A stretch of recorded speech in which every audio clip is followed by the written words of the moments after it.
Юу бацгаана guys. Lulu бит хоёр 25 оны 1 сарын 9-ний өдөр 75 hard буюу 75 өдрийн чаленжийг хийхээр зориг шулуудан өнөөдрөөс эхэллээ.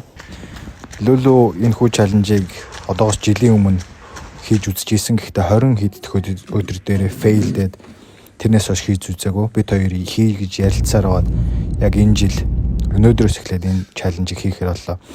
Энэхүү чаленж нь өдөрт 45 минутаар 2 удаа бэлтгэл хийх ёстой. Нэг нь гадаа, тэгээд нэг дайет бариад арх огт амсахгүй, сахар ерөөсөө хэрэглэхгүй, 2 литр усыг өдөрт зайлшгүй уух ёстой. 10 хуудас номыг уншина.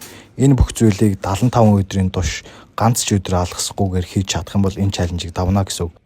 Энэ чаленжийг хэр багийн аавын хүү, ээжийн охин давж чаддаггүй гэж нэтээр бичсэн байлаа. Тийм болохоор бид хоёр 25 онд зорилт тавиад энэ чаленжийг эхлүүлж гээ. Энэ чаленжаараа бид хоёр өөрсдийнхөө оюун бодол болон бие махбодыг сорж илүү их дайчилж өшөө илүү хатуужилтай болъё гэсний үднээс 75 өдрийн чаленжийг би өдөр болгон өөрийнхөө Instagram дээр reel болгож оруулах болно.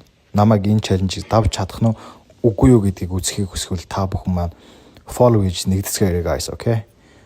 Thank you. Peace out.